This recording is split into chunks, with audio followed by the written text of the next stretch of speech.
ఆంధ్రప్రదేశ్ తెలంగాణలో అక్షరాల 4 నుంచి 5 వేల ఆవులు మెడలు తగలబడతాయి.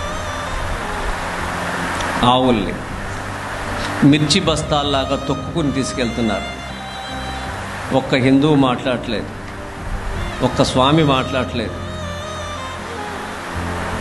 ఇలా జీవం లేకుండా ఇలా ఉంటే ధర్మం నిలబడదు. మీరు రోడ్ల మీదకి రావక్కర్లేదు. ఒక్క పని చేస్తారా? ధర్మంలో ఉన్న వాళ్ళ దగ్గర ఏ వస్తువైనా కొనండి, అంతే.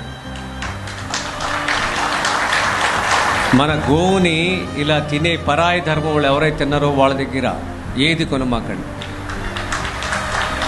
కనీసం ఈ పనైనా చేయండి. మీరు పళ్ళు పువ్వులు అన్నీ సరే, ఒకరోజు స్వామికి పువ్వులు పెట్టుకొని ఏమనుకోడు.